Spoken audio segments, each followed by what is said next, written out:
And we're ready, and we are set for the Sao Paolo Grand Prix. It's round 19, it's lights out, away we go. Bottas gets away well. Is that clock going slowly? It is, it's not.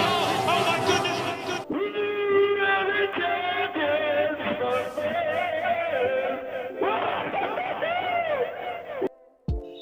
ISTO E BRASIL.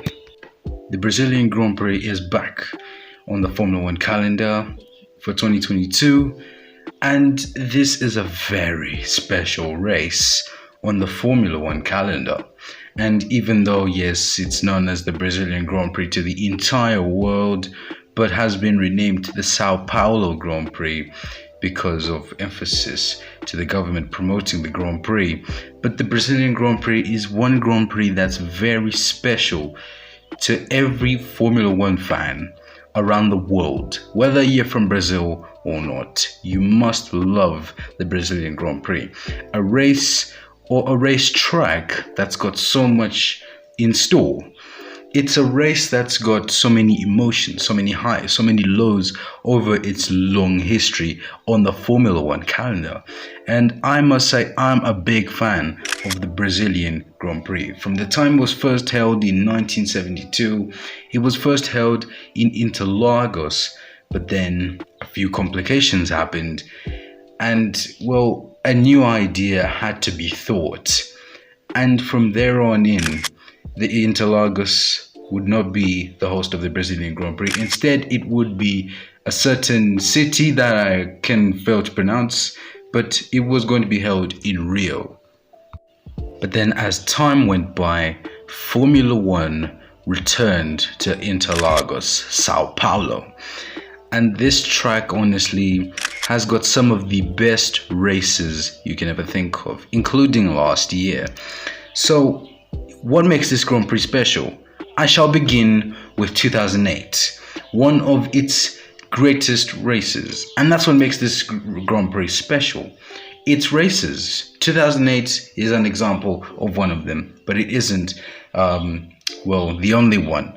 As there was drama at turn 1, David Coulthard retired in his final Formula One Grand Prix, and a championship decider between Lewis Hamilton and Felipe Massa.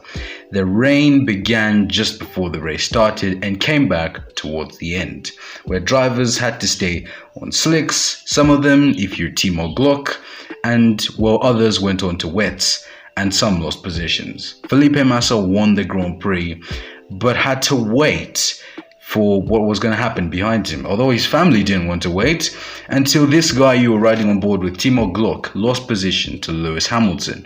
Lewis Hamilton moved to 5th, putting him in championship winning place, and across the line he came, with many of his team members and Nicole Scherzinger in joy and Ferrari in disbelief.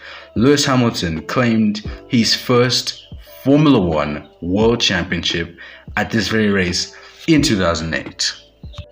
4 years later, in 2012, another championship decided Interlagos between Sebastian Vettel and Fernando Alonso. Interlagos was the stage of a thrilling 2012 season where at the Red Poster and at the City del Lago, turn 4, there was already drama. Kimi Räikkönen off the road, Bruno Senna and many others, including championship contender Sebastian Vettel, were involved in an incident. Sebastian Vettel at the back, while his rivals battled throughout the race. And just like it was in 2008, the rain came back and disaster struck. Nico Hülkenberg crashing into Lewis Hamilton. A very unfortunate last McLaren Grand Prix for Lewis Hamilton, who was on his way to winning until he got taken out by the Force India of Hülkenberg.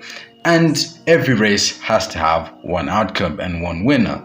And that winner turned out to be Jenson Button, who won McLaren's last race until Daniel Ricciardo took victory for them in Italy 2021.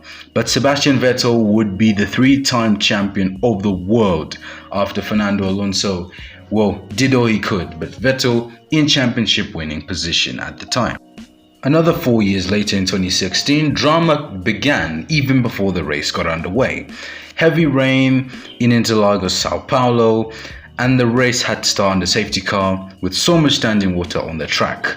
This race was proving to be another one of those dramatic races, and just a coincidence because 2008 it rained, 2012 it rained, 2016 it rained again. Every 4 years in Interlagos it rains, but there was carnage à trois, especially towards the end of the lap, with Marcus Ericsson crashing during the race, Kimi Raikkonen aquaplaning on the main straight and losing it on the straight into the barriers about 2 times, even Grosjean crashing before the race even began. Well, that's Roman Grosjean for you. Here's Max Verstappen going around the outside of the eventual champion Nico Rosberg. Yes, the guy who beat Lewis Hamilton in equal machinery. And here's a very sad moment. Felipe Massa, in what was his, well, I guess I could say final Brazilian Grand Prix, crashing out and sending so many emotions through the Formula 1 paddock. It was a very emotional time, especially for me who watched it that day.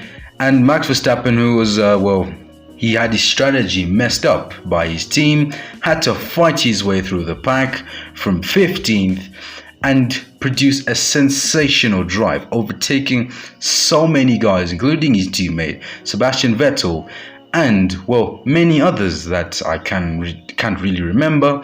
But a great drive from Verstappen, the young driver from Netherlands for Red Bull Racing, showing what he can do in the wet, as Lewis Hamilton won the race. And we shall also talk about 2021, even though I can't show footage or else this video would go in the trash bin. But 2021, from being disqualified in qualifying, lost to first, a challenge for Lewis Hamilton in 2021.